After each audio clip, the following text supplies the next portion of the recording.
For those of you that don't know me, there's probably maybe a couple of you that don't here. I'm Ed Friedman. I chair Friends of Merrymeeting Bay. Thank you all for coming.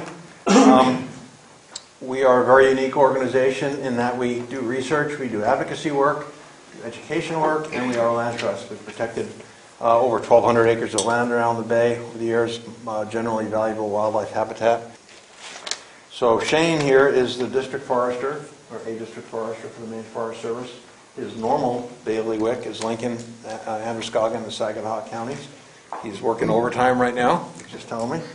So he's got a BS in land use from University of Maine and a master's in forestry from the Yale School of Forestry. Worked for years as an environmental consultant, some of those years with Steve, and has been doing this job for quite a while now too. So, short and sweet. Here you go, Shane. Thank you. Thank you.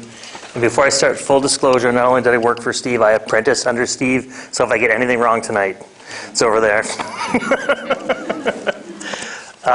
I always sort of think of this as my Ross Perot moment when I stand up here and I think, who remembers? You remember? Who am I and why am I here? Nobody remembers that anymore? Yes. So I am Shane Duigan. I'm the district forester at the Maine Forest Service. Has anyone ever interacted with a district forester before? A couple. I recognize a couple faces in the crowd. District foresters, there's 10 of us around the state. I have this convenient little map. You will notice I don't have a great PowerPoint presentation or anything like that. No one becomes a forester because they like PowerPoint. We can look at these later. There are 10 district foresters around the state, and basically we do outreach and education for landowners, loggers, and foresters, and anyone else that's interested in forestry around the state. I cover Cumberland, Androscoggin, and Saginaw counties normally. Like Ed said, we've been short a mid-coast forester for most of the summer, so I've been covering pretty much all the way to Camden. I'm looking forward to getting that position hired. So what the district forester does, a district forester is your tax dollars at work. Like I say, we do that outreach and education. A little bit of intro on what I do is, I walk lots with landowners, so anyone that has questions about forestry, forest management, forest health. The question I get a lot of times is, I inherited this property from my grandpa. What do I do with it? It's covered in trees. I will come out, walk a woodlot, answer questions, give ideas, sort of steer people in the right direction. Can I manage my land? Does it make sense? How would I manage my land? What are some of my options? And sort of get the juices flowing there, and then at some point them in the direction of a licensed, private forester that maybe can do a plan for them or help them with harvest or something like that. In cases of insects or disease and things like that, I have a little knowledge. I have a big, awesome support team behind me in our insects and disease lab up in Augusta, so if I don't know what it is, they do, and I'm sort of a conduit for them. I also do the same kind of thing with loggers and foresters, so I'm in the woods with loggers and foresters on a daily basis, answering questions, mostly helping those folks figure out how to work around resources and within the forestry laws as they exist in the state of Maine. I get a lot of calls that say, there's a big wetland on this property. What do the laws say I can do? What do ethics say I should maybe do? Those kind of questions. We'll look at that. We do education. I am in classrooms from elementary school through. I work with the Bowdoin ecology class here. Every other year they do a forest ecology segment, and I get to be their expert, if you'll put that in air quotes. And we talk about all aspects. I do a lot of tree identification with sort of the younger folks. We talk about how trees function and why forests matter, things like that. We talk about forest management. I work with the Bowdoin folks and some other college groups and help them write management plans and get some experience sort of how do you work with landowners and clients and provide products to them. How many things am I up to? We also do a little bit of enforcement. If district foresters are primarily responsible for water quality as it pertains to logging within our districts, so if the mud goes in the brook on a logging job, it's my phone that rings. Excuse me. And I will come out. That's priority number one for us is water quality and resource quality, so I jump in the truck and go out and look at those. We don't tend to write tickets and do citations and things like that. The model we follow is we look for compliance through cooperation. So my job is to show up and say, hey, excuse me, I had a phone call. Did you see there's mud in the brook on your job? And how do we have this happen? What can we do to stop it today? What can I do for you to help you from happening tomorrow? and what sort of education do you think you might need to keep down the line. As long as that's not the 8th or 10th time I've shown up on your job to do that, we'll be just fine right there. I do have a sort of enforcement team behind me that handles the slow learners, if you will. And then we do a little bit of monitoring and research lands in my lap too. So particularly for BMPs, anybody know what the acronym BMP is? Best management practices. So best management practices are techniques that we use to keep the soil out of the water. So we keep soil from mixing with water. Very important. Fish don't breathe dirt. So it's really important to us. So we do some monitoring on jobs around the state. BMPs in the state of Maine are not, as they pertain to logging, are not mandatory. They're voluntary. EPA doesn't like that very much. They like things that are mandatory and by the book. We have fought really hard to keep them voluntary because it's hard to do BMPs in a prescriptive way. It's really in an adaptive and as-needed way. So we volunteered a number of years ago to conduct some surveys and check and see how well voluntary BMPs are working on jobs. So that sort of survey work falls in our lap too. That is the life of a district forester in a nutshell. I probably should have said this earlier. There's a couple folks that work for the Maine Forest Service that you might have seen. The Maine Forest Service is sort of a bifurcated unit. There's district foresters like me, and there are also rangers. So you may have run across the ranger in the woods or cruising around. You may see them come through town. They have green trucks like I do, but they have way more gear and fun stuff in their trucks. They are law enforcement officers. They have badges, now guns, if you followed all that up in Augusta. And they wear, fancy Class A uniforms. This is the closest thing you'll ever see me to in a uniform at work. If it's a full uniform, you run into the ranger. Their roles are fire detection and suppression, primarily.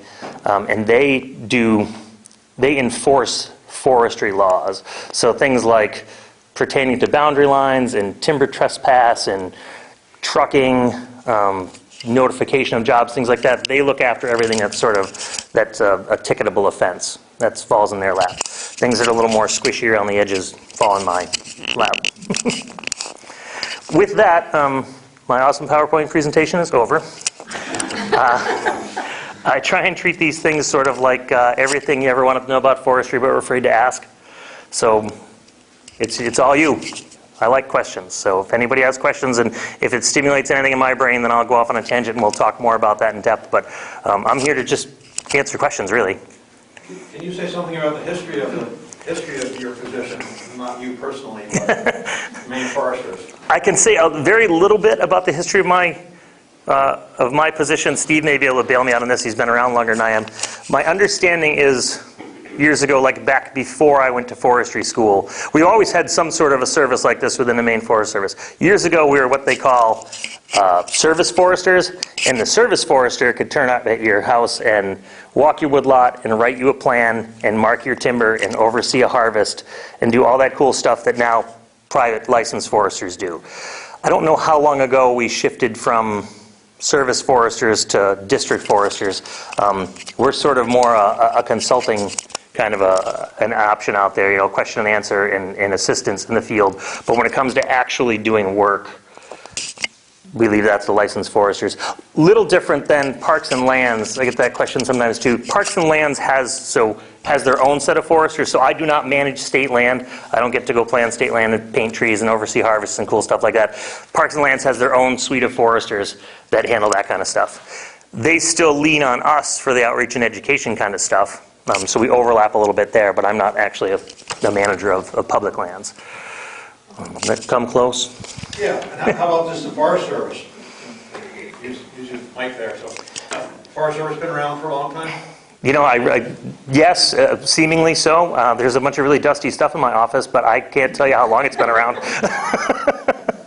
It's probably terrible on my part, but I really don't. That's for the next lecture, I'll have to figure out what the history of the Maine Forest Service is.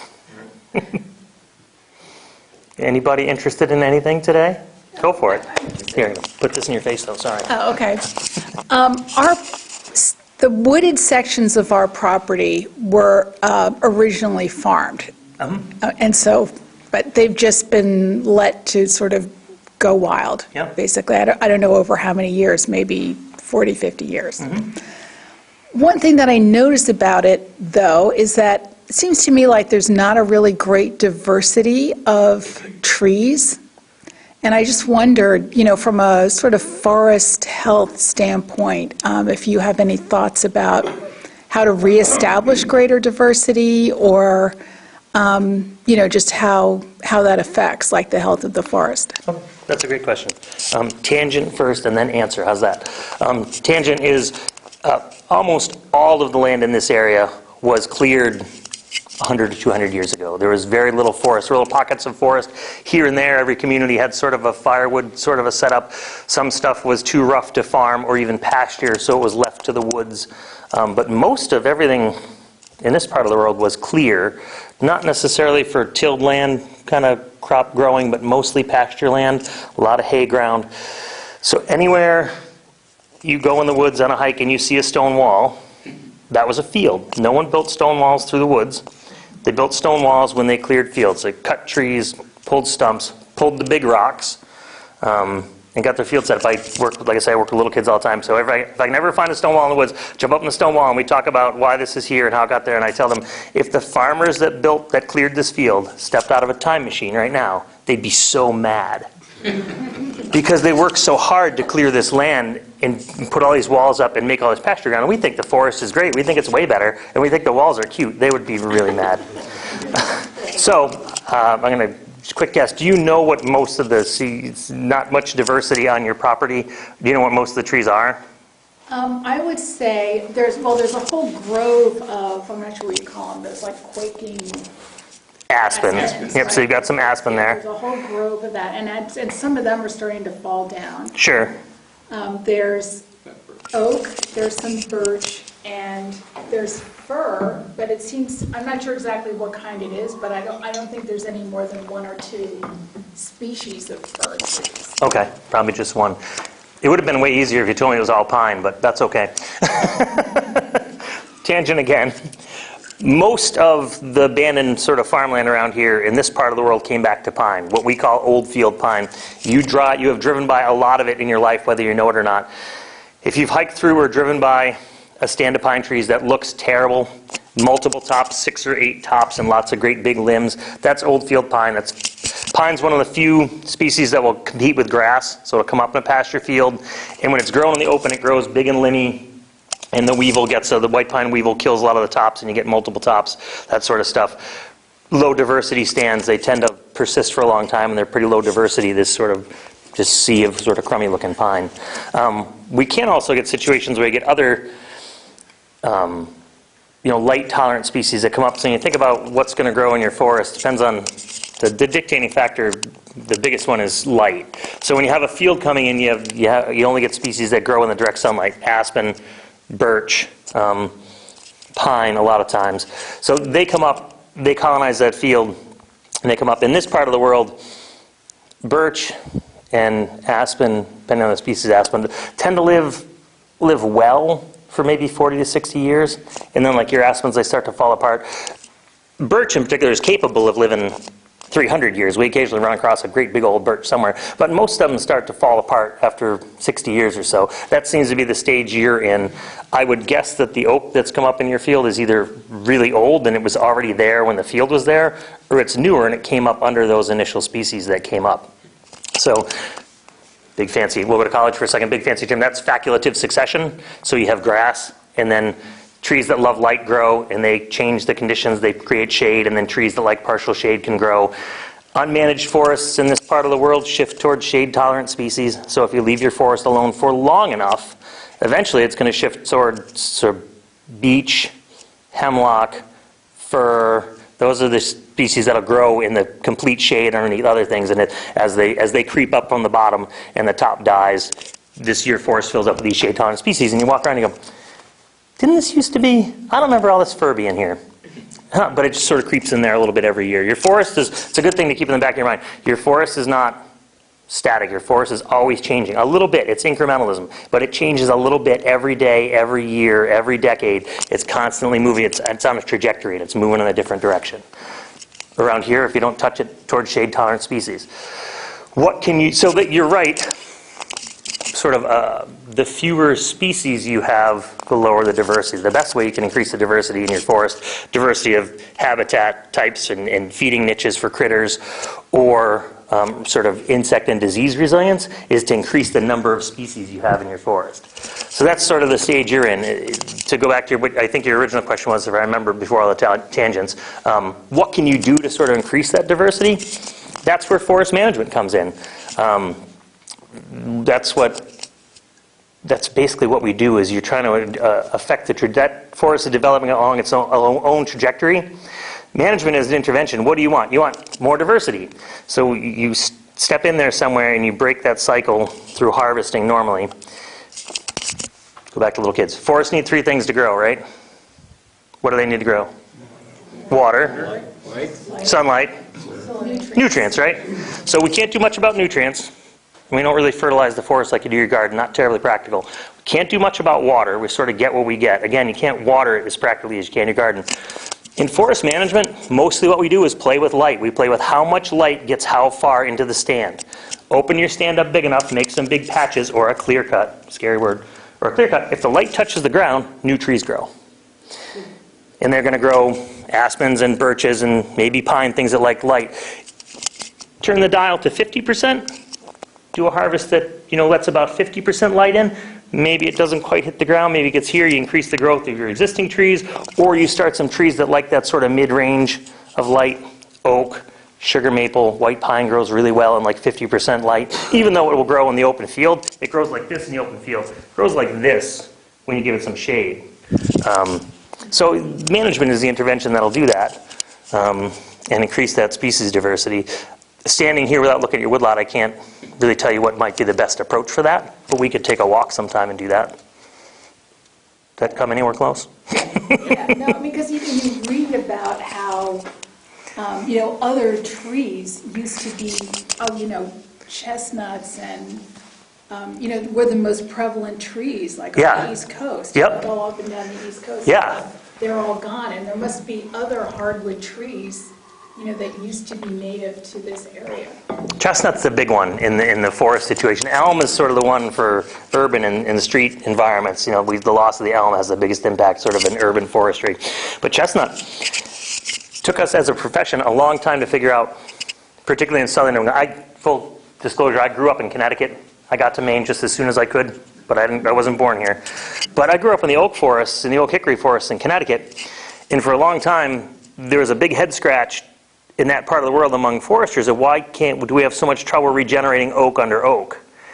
You look at it and you go, oh, this is an oak forest, because it's an oak forest for 80 or 100 years, and that's what it looks like. And you go, oh, we should be able to grow oak under this oak. It's pretty hard to generate oak under oak. You can do it, but it's hard.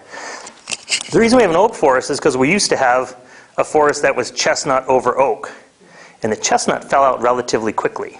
If you think about tree lifespans at 300 years or so, if all your trees die in 50 years or so, that's pretty quick.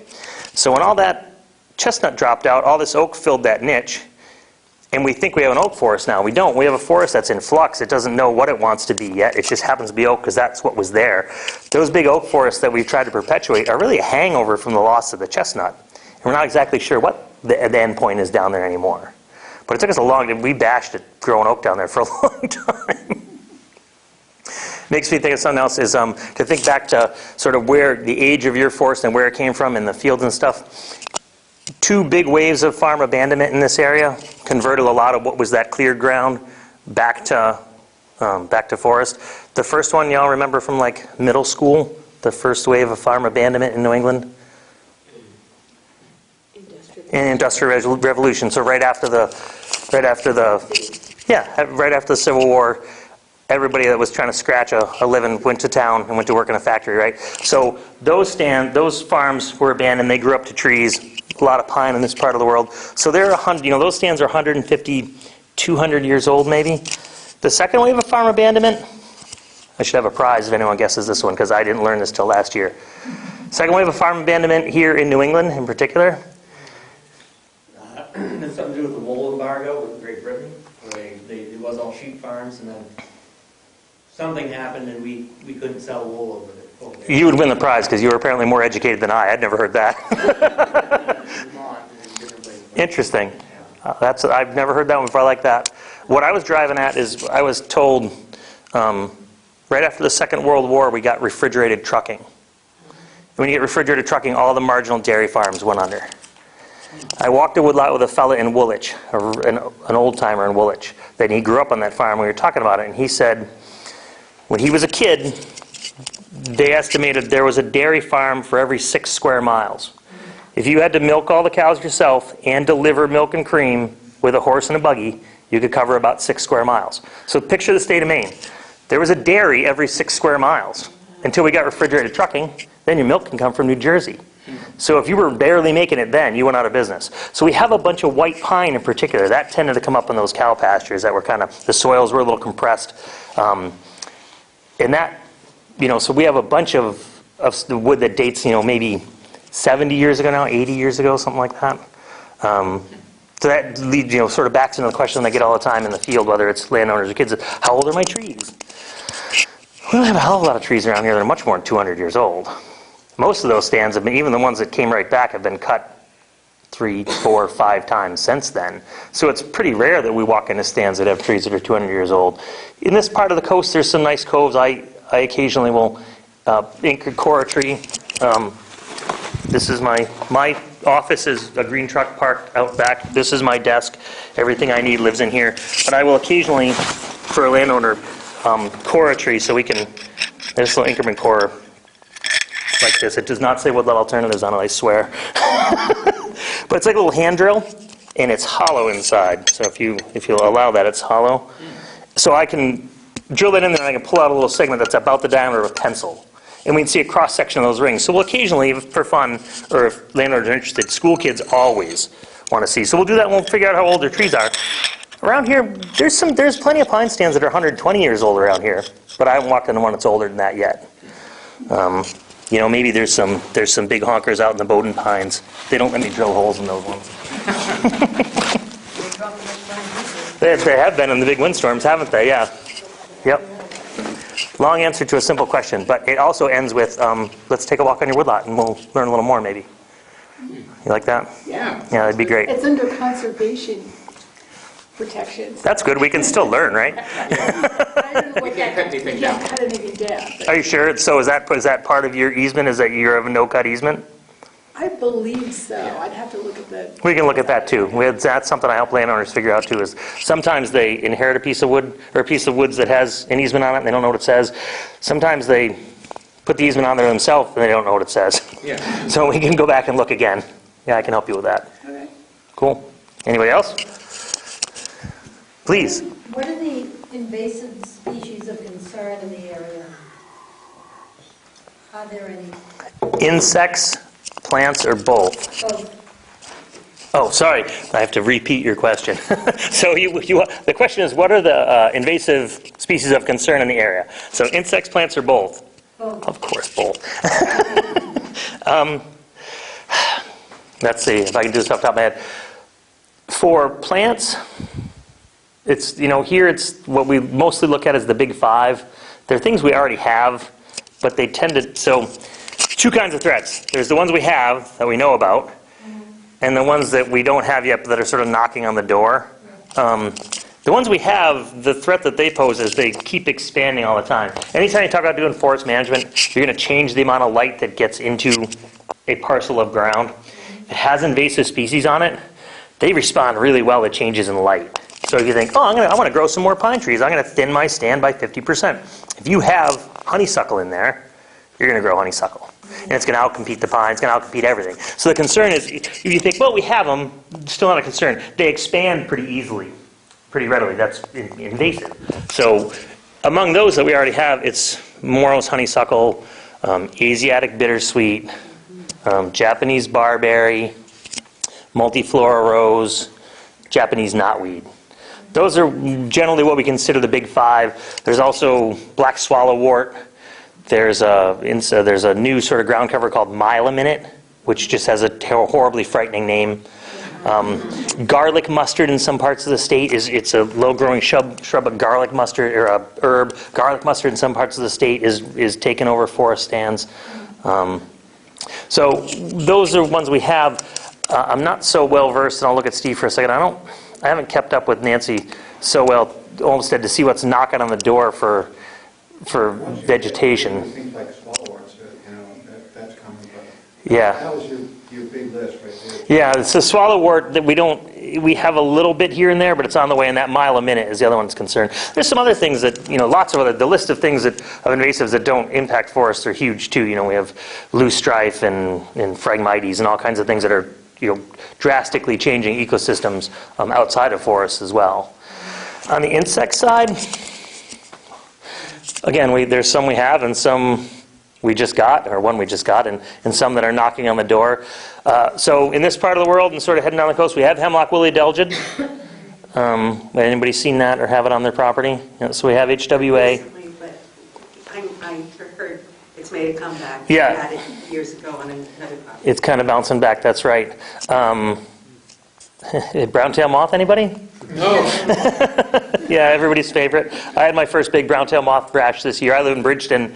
We've always been sort of in the yellow part of the map, not the red part, but I got my whole back this year. That was a joy. Winter moth is a big defoliator down the coast, head towards Phippsburg. We're seeing a lot of winter moth defoliation. Gypsy moth had a big resurgence in the past couple of years. A little bit here in Maine, southern New England. When I was home to where I grew up, it looked like it did in the 70s. The defoliation was almost complete on oaks in southern New England last year. I was really surprised. I hadn't heard much about it, and I drove home and I thought, what is going on? That was gypsy moth down there. Racking my brain a little more. What about those Asian? That's where we're going, yeah. So the one we just got that's on everybody's mind is emerald ash borer, which we kind of knew we'd get eventually, but we weren't sure. We always thought it would pop up somewhere random. So the big issue with insects in particular is we used to have, entomologists used to be able to model advances in invasive insects because you could, based on the species, they could move so far a year and they move in the prevailing wind. You'd say, well, they move 2 miles a year in the prevailing wind, so they're going from west to east, and we predict they'll hit our border in this many years unless the neighboring state does something about it. Now it's moving wood, mostly firewood, unregulated wood movement. So it's illegal to bring firewood into the state of Maine. Happens all the time. It's illegal to move firewood more than 100 miles in the state of Maine. Anybody know that? It's going to be illegal to move firewood more than 50 miles in the state of Maine. Maybe. They're talking about that. But that happens all the time, too. So we thought emerald ash borer would pop up somewhere random. It didn't. It did exactly what the old models predict. We got it in Sanford, sort of down in the corner of York County, immediately adjacent to a big outbreak in New Hampshire. And we got it in Madawaska, immediately across the river from a big outbreak in Canada. It just sort of popped in. We had one emerald ash borer identified in a trap. Anyone ever see the purple traps? These big purple triangular traps. Emerald ash borer are attracted to the color purple. If you ever look very carefully at like the tips of ash branches, they're sort of purpley, and the buds are sort of purpley, sort of like your jacket there. So they're attracted. So we have these big purple traps on the inside. They're sticky, so they catch a million bugs all summer long, and then some poor entomology tech has to go in there and pick them all off with tweezers and go, not that one, not that one. They found one in Portland this year. Did it fly there? Probably not. If there's one, are there more? Probably.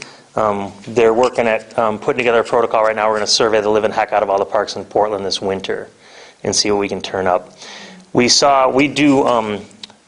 We work with entomology to put together trap trees.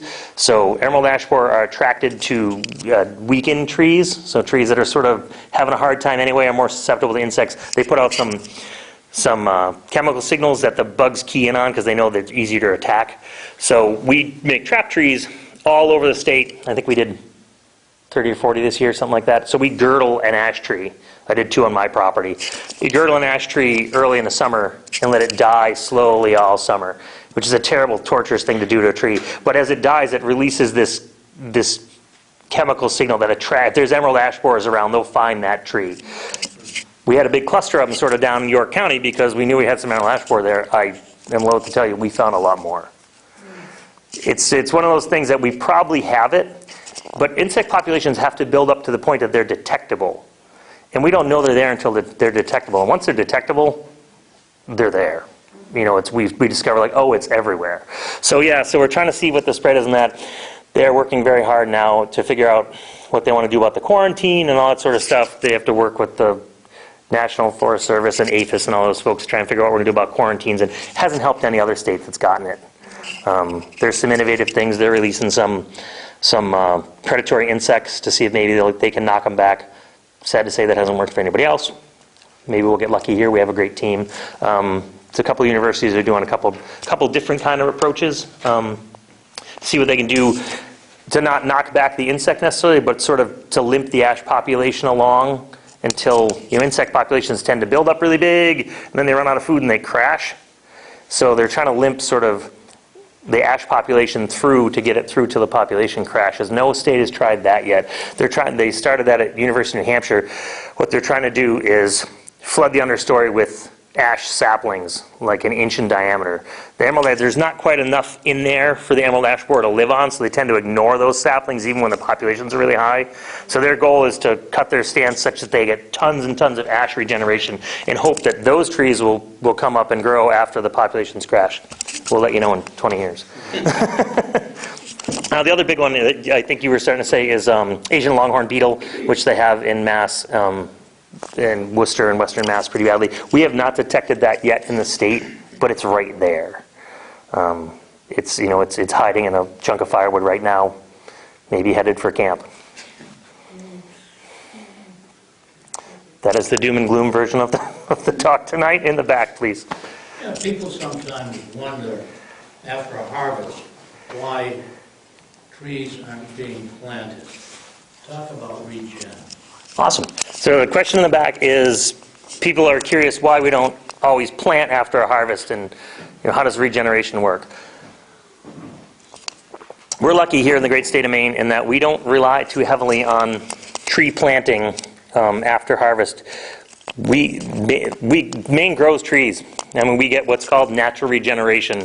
If you remove some shade and put some light on the ground, if there's a tree seed source around, we tend to grow trees. We're very lucky that way, more than we want normally. We get to the point where you have so much natural regeneration, you have competition problems. So then you're looking at sorting out, how do I keep the species that I want, that meet my goals for my woodlot, as opposed to the rest of this stuff. We're pretty lucky because planting is expensive, and planted trees need a lot of tending, so the care is expensive too. So we're pretty lucky here. We rely mostly on natural regeneration, and we try hard. The management approach is you try hard to adjust the amount of light you let into your stand to grow sort of the suite of species you're interested in. I've been told, it'd be nice if it had a dial, and you go, 60. Woo, we turn it to 60%, we grow sugar maple. If we turn it to 50%, we grow red oak. It's not that easy, but that's what we're trying to do. And we're lucky that we have a great natural seed source to do that with natural regeneration.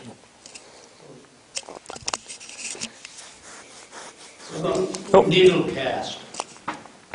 The question about white pine needle cast. I should have put that. Yeah, that goes on a disease list. I was thinking I should have put it in the invasives list, but it's not really on the invasive insect list. It's sort of in the disease bucket. Anyone know what needle cast is?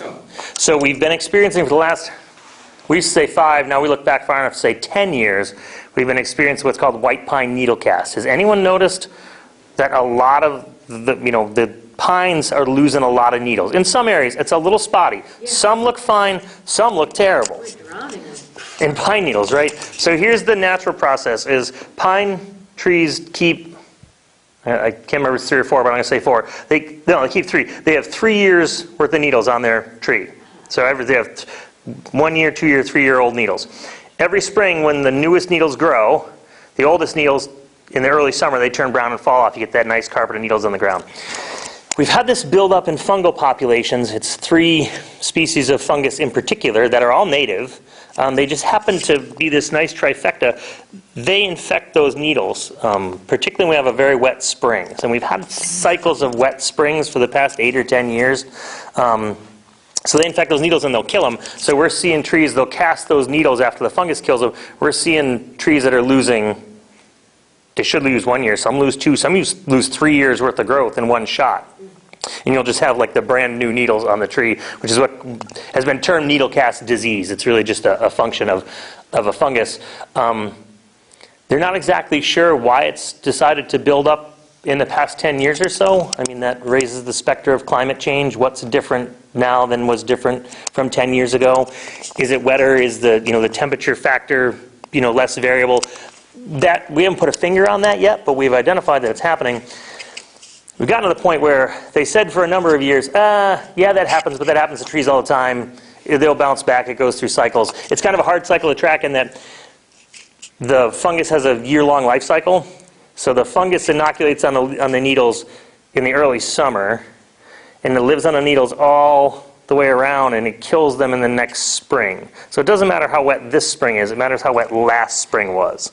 It took us a while to figure that out, too. So you have to kind of think back, well, it was a nice dry spring, but all my needles died. Well, last year was wet. And they've been kind of progressively wet. And as the trees get weaker, as they lose more needles, they become more susceptible to needle cast because, like anybody, if you're not in great health, then you catch every bug that comes along. Same thing, if the trees aren't in great health, they can't repel these fungi as well as they should be able to. So it sort of spirals a little bit. At first they thought, well, it won't cause mortality, it'll cause decline. Now we've gotten to the point where we're starting to see that it causes mortality in mature trees. So we've seen mortality on understory, so seedlings and saplings, if you don't have a lot of needles to begin with, and you live in the understory where the sun doesn't get on you so you stay wet longer, the technical term is poor sanitation. So sanitation for trees is the wind blows and the sun gets on them and dries them out. That discourages fungal growth. If you live in the understory and it's dark and not breezy, you stay wet longer, you have fewer needles, you die faster. I was in one yesterday, I walked through stands and stands where we had lots of regen, and now it's just dead sticks of pine. We're to the point where it's starting to cause mortality in mature trees. Think like what you would think of as a tree. It's very weather dependent. We pray for a dry spring, unfortunately. I don't know if there's nothing practical we can do, in a forest setting. I think there's some applications for like fungicidal spray and things like that for particular ornamental or yard trees, but nothing like that's going on at the forest level. Good question. Go, Steve. I just want to say you guys put out Maine Forest Service puts out a great, periodically, several times a year, insects and disease. They have a great newsletter that talks about what's going on and sometimes how to treat a lot of these things. It's a great source of information, and it's free. That's a really good point, and I'll say it on the microphone so it gets picked up. Sometimes Steve is reminding me that our insects and disease folks put out it's about a quarterly report, I think, on the current disease conditions. It shows all the maps and locations of insects and disease, and it does have some pretty good information about what's being done to fight them in the big picture, what can be done sort of on at a individual tree scale to beat this stuff back. It's my fault. Sometimes that stuff is so close to me I forget all about it. I'm always looking a little further down. But yeah, that publication is pretty good for that sort of information. I do have a question, though. Yep. Carbon sequestration is becoming a big issue. Yes. And I know that different administrations look at policy differently. A little bit different with this administration. Do you think there's an opportunity to back away from some of the tree growth issues, Maine tree growth, and actually provide benefit or credit for trying to keep carbon on your lot? Good question. Question is carbon sequestration and how does maybe I'm being baited into talking about politics. No, I'm kidding. So under different administrations, sort of different approaches or ideas about carbon sequestration. The question is about how does carbon sequestration maybe fit with tree growth? Does everybody or anybody know what the tree growth tax incentive program is? So a little background, we have a program in the state of Maine that can provide tax relief if you have a woodlot and you opt to keep it a woodlot. It's called tree growth or timber growth tax. Few short hurdles you have to hop to get in there. You got to have at least 10 acres of forest land. You have to have a plan written by a licensed forester. Your primary goal for your lot has to be to cut some wood. You have to produce a commercial product. Doesn't have to be your only goal, but you have to plan to do a harvest. Once you get that far, you can get in this tax incentive program. It reduces the tax basis on your land from highest best use to a wood value determined by the county assessors. So it lowers that basis rate to which they apply the mill rate. commercial product is the question. So to get in there, you have to produce a commercial product. Is there any chance that maybe carbon sequestration can be seen as a market product, or they're talking about marketizing that, or can we move away from that sort of market product model and just see carbon sequestration as a value that's worth tax incentivizing? All that background to say, I don't know. I haven't heard any discussion about it yet.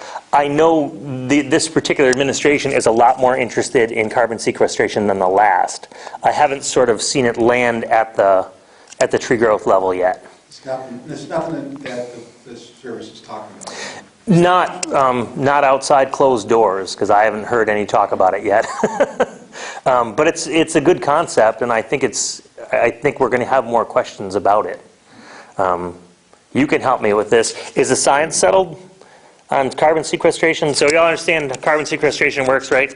Trees grow, they pull carbon in, they hold it, and just like we do, they hold it in there. Trees are pretty good at it because trees are long-lived, so they hold a lot of carbon and they keep it for a long time.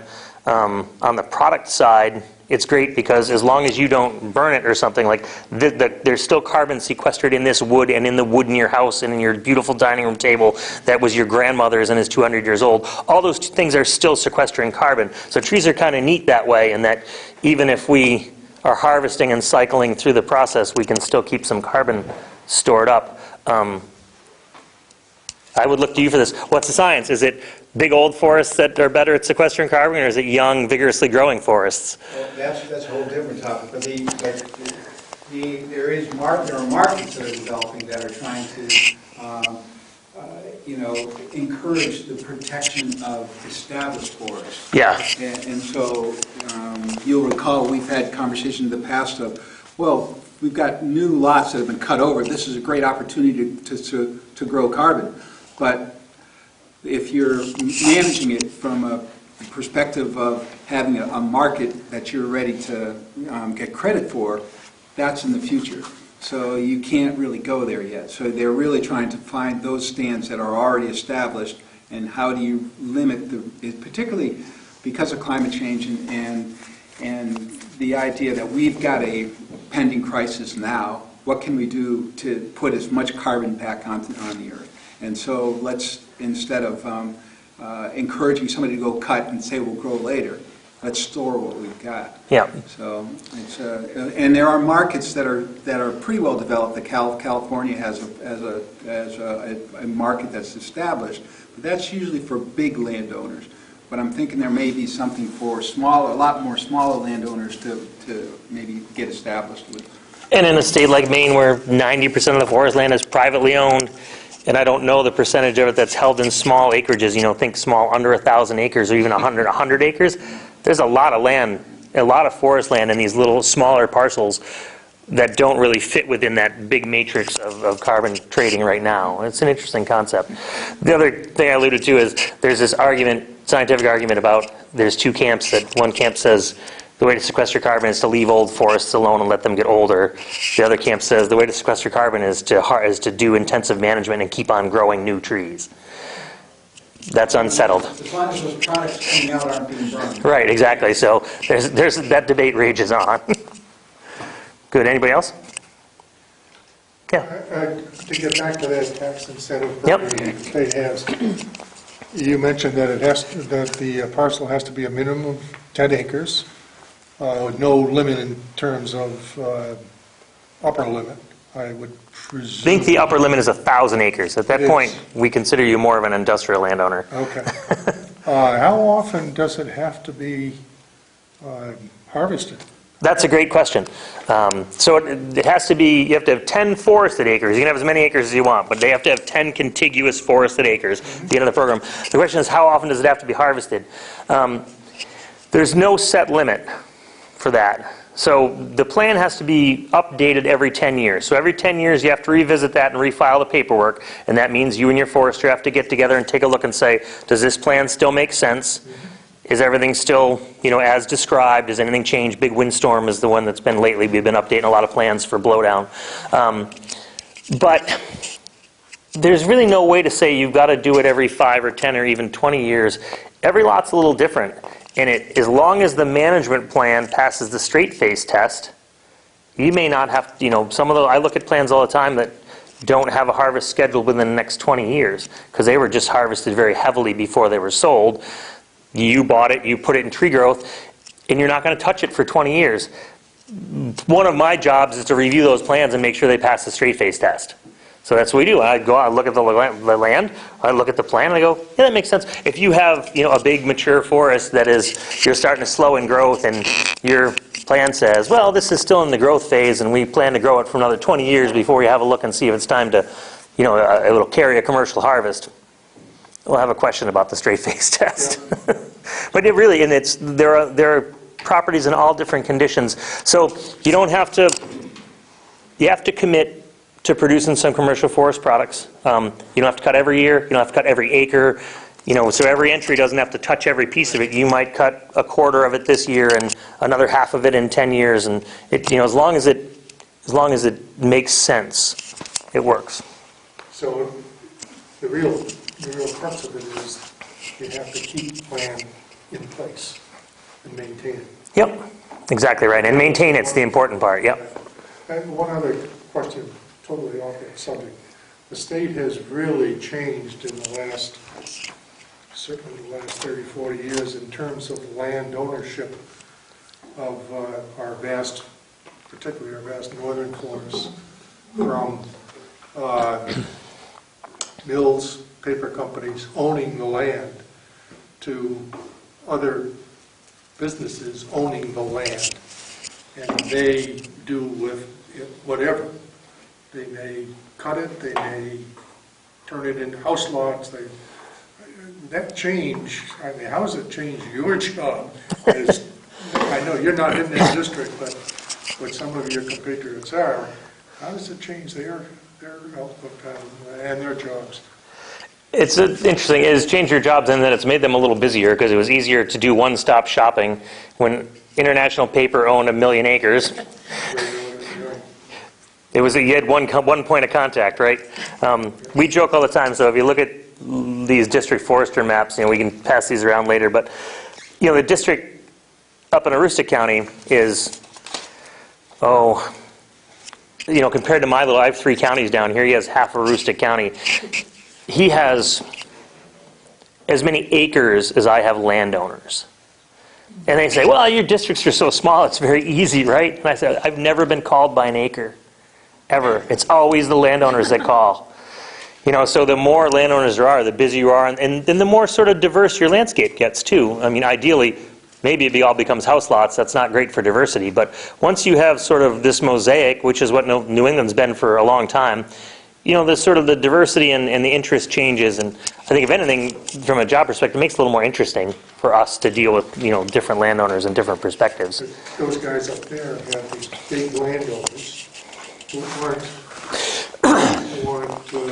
in the business of growing trees. They're in the business of being an owner, and they're part of contracting or whatever else. So in terms of that, we do have some of those big ownerships. So when the big divestitures happen, when that sort of model changed, and we went from large paper companies owning large land bases, and it shifted. A lot of that went into like timber investment management organizations, what they call TIMOs, and people that owned other industries. Newspaper publishing being one that's very popular for they have a long history of owning woods lots. So they keep in that even though they don't necessarily do it for the paper anymore. What happens is that tends to be a little more fickle management because it follows the market. So those are often market offsets. If you have a lot of money invested in the stock market, when the stock market dips, you cut wood. And when the stock market grows, you grow wood, and back and forth. But that tends to be pretty fickle management because if you have shareholders that want dividends this year, that's a hard way to drive forest management. Yeah. And yet it's our state. Right. Yeah. So it's a bit of a pickle there. Please. I think it's since the summer, there's been a big cut from, I notice it from here, from Brunswick to Bath on Route 1, right along the road. And I was, maybe it's even below, coming up from Portland, maybe?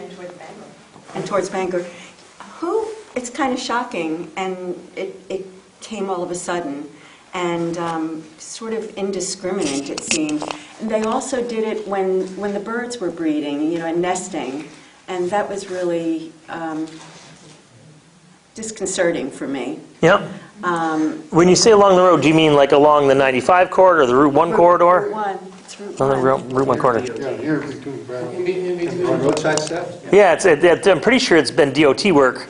And it also, I'm not exactly sure about this, but I suspect that it tags back to sort of similar to the widening they did on 95 to widen those corridors back. And the theory is that if you move the trees back from the road, then you move the deer and the moose back from the edge of the road as well.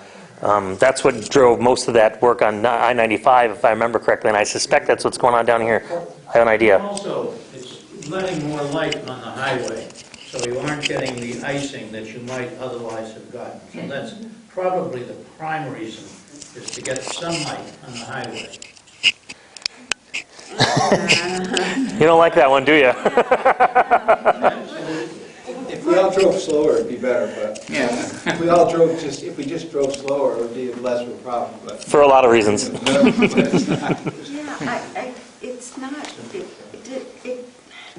it doesn't reflect our state, and I wonder, well, where did all those trees go? And at a time when we need our trees for carbon sequestration, and our, because of overdevelopment, home development and lot development, we're losing habitat for wildlife, all those things. And who benefits from that? If it's DOT, where did all those trees go, and who benefits? And it just doesn't seem to reflect. Maine was a state that was, I would always get back here if I was out of state, and wow, home at last, you know, Right. and all our beautiful trees. It was very, very upsetting, to say the least. Many people were commenting on it. Yeah, that's a really good question too, and maybe those are some questions that bear a little more investigation, because I don't know what happens to that revenue, what happened, you know, from those products, and what happens to that revenue. And It's interesting. Say in it.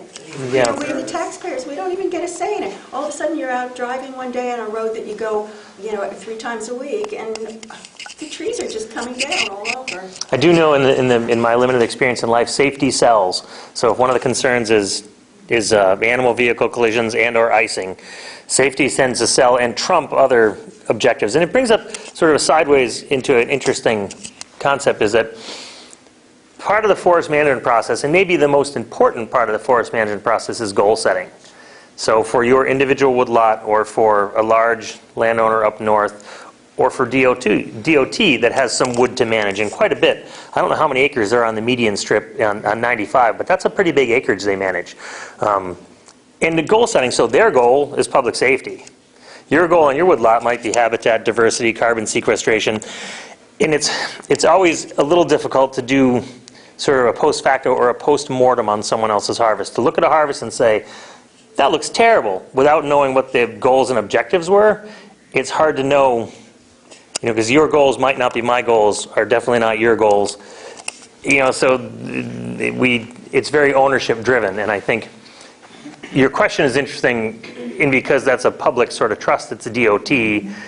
Maybe there's an issue of transparency there that you might want to investigate. I don't really know.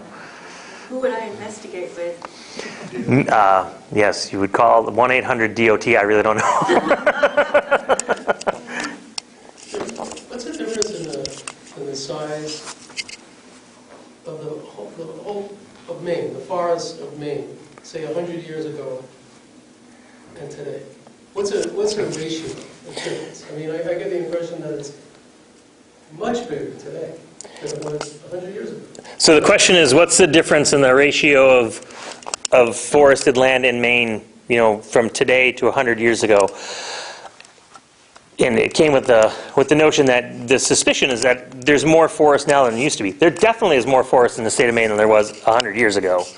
Just based on land clearing patterns and land use patterns, we've grown a lot of forest in the last 100 years. Currently, Maine is 89% forested. We missed that. We dipped below that 90 mark. I don't know when. It was easier to say 90%, but technically, I think as of the last report, which is 2 or 3 years ago, we're still 89% forested, and we're still, at this point, we're growing more trees, more wood than we're cutting. I think what caused, if I remember correctly, what caused the dip from 90 to 89 is we've seen a lot of conversion to agriculture. So oddly enough, we've seen a lot, we're going back to making fields. So that caused a little dip. It's not like we're over-cutting and running out of forest. We're still growing more wood than we cut. But yeah, no, the huge difference in the amount of forest land between now and 100 years ago. Just one other quick question. And what's the state of the forest, generally? Oh, today. I do believe we have a publication that's called The State of the Forest, and I should have brought it with me. I don't know, I come in and out of Maine, Maine is over the part of my life, and I'm like, wow, look at this place. It's a forest, you know, it's a wilderness. I mean, it's true what they said about the clear cutting on the road, that was, you know, but you go inside, wow. It's like, it's amazing to me. The state of the forest sort of, it sort of depends on the scale too, because if you look at individual acres or individual woodlots, it's a different view than if you pull back, like you said, and you look at the whole state. I think the best answer I can give that is the state of the forest is pretty good, mostly in that we're growing more wood than we're cutting. We still have maybe not the vibrant forest products industry we had 30 or 40 years ago, but we still have a pretty active forest products industry, and we're still growing more wood than we're cutting. Yes, please. I have a question. I would guess that the forest we have now, that 89%, is quite young compared to what it would have been 400 years ago. And how does that affect wildlife and diversity of habitat? So the question is, the suspicion that the forest we have now is relatively young compared to what it was 400 years ago, and how does that affect? Right. And how does that affect, wildlife and habitat and things like that? That's a really good question. It's a really big answer. But in general, how does that affect? I think about this for a while. You've sent me back to school in my mind.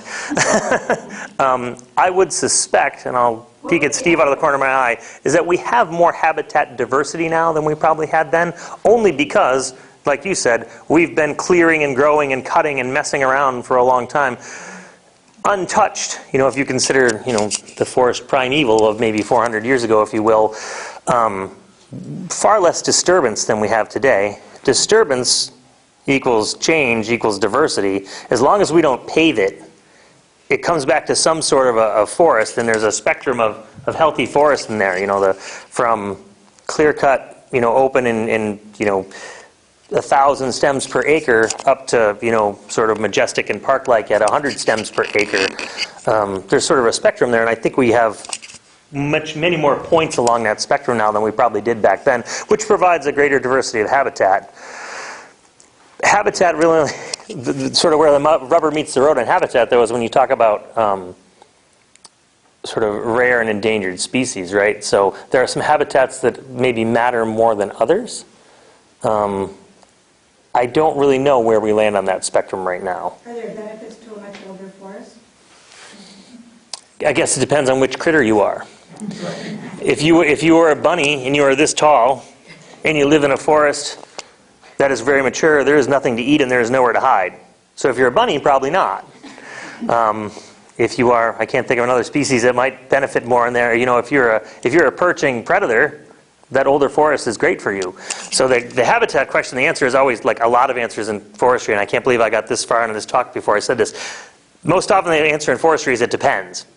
So habitat it has a capital H, but there's lots of little h habitats out there, hundreds and thousands of different ones, and that matters, to each individual critter. Well, good. Thank you very much. Good. Thank you all. Those are great questions.